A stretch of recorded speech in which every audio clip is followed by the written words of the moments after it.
Good morning. How are you guys? Welcome to Kids Word.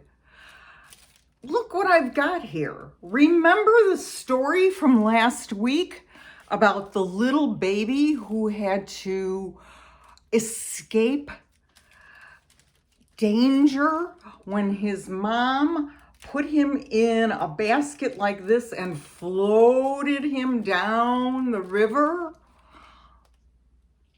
only to be rescued and to be brought up as a prince of Egypt? Do you remember that kid's name? He was Moses. Well, let's see what's in here in the basket.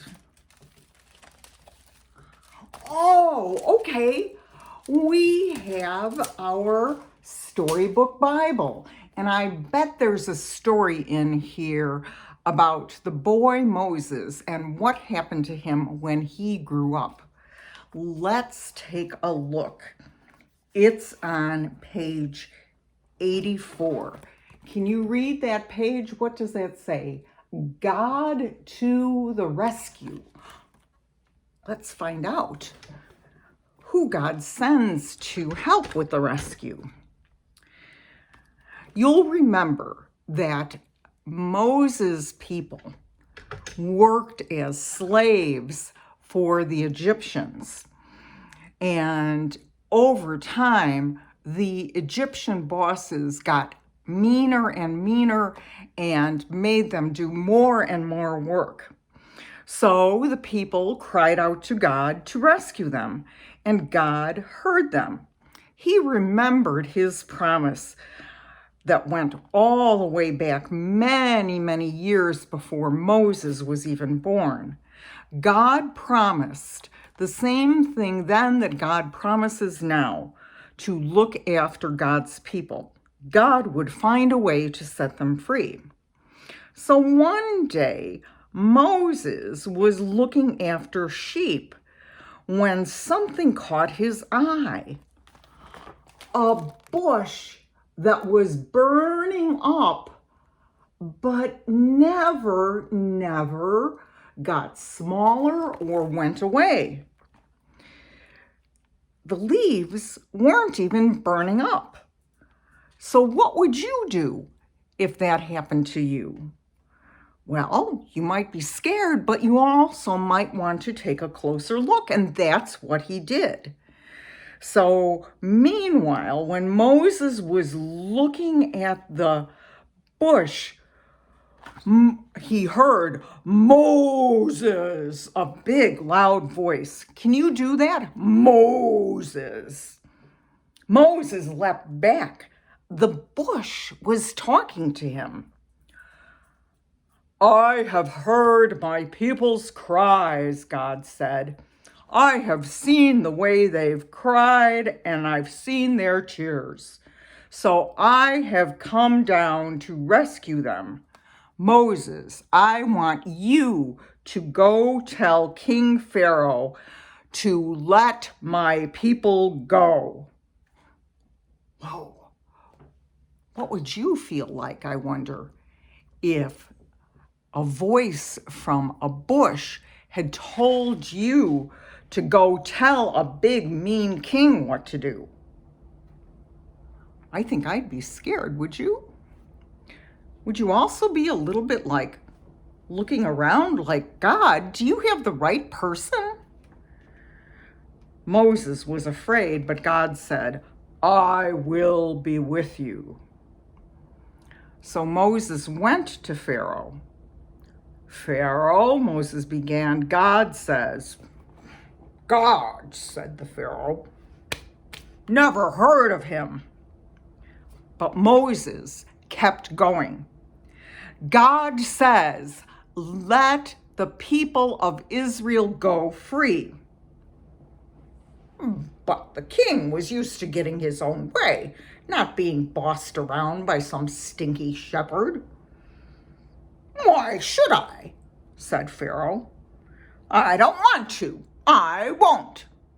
So for the longest time, he didn't. And God gave Pharaoh 10 warnings. Wow, that was a lot of warnings.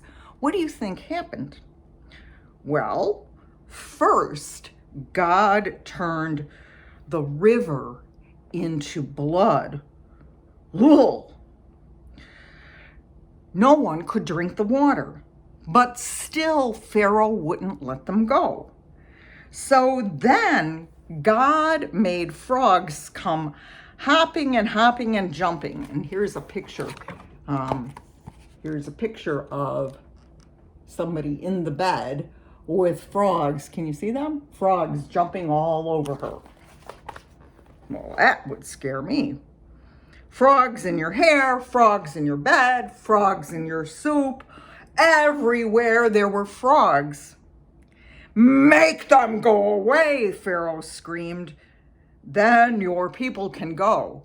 So God took the pharaohs away, but then what happened?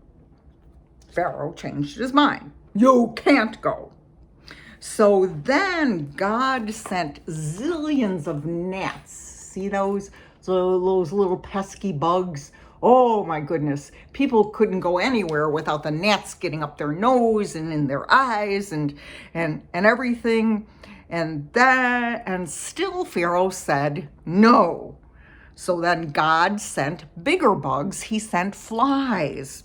And after that, the people started getting big infections, probably from the flies and the gnats biting them. And then sickness and big hailstones and even bigger bugs, locusts. Locusts are another word for grasshopper.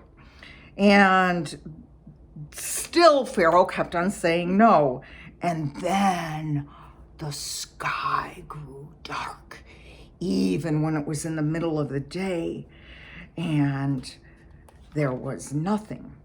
But each time Pharaoh said, make it stop, and then I'll let them go. But he kept changing his mind back and saying, no, you can't go.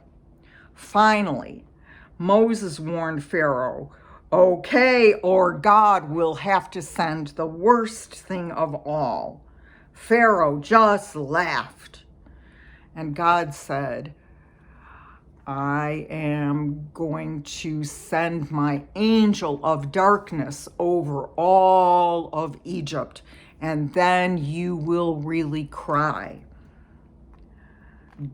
God told his people how to protect them from the angel of darkness by, when they fixed dinner and had a lamb, by marking the outside of the doors so that the angel would know that these people loved God, and the angel would pass over. That's an important word, pass over.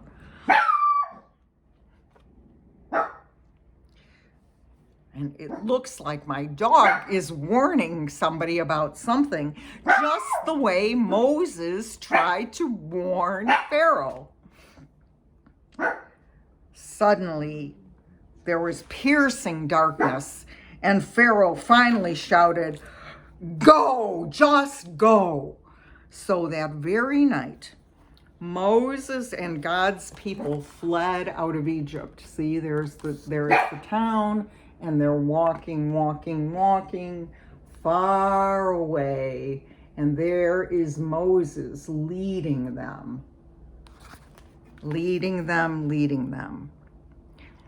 God's people would always remember this rescue and call it, remember what was that word? Passover.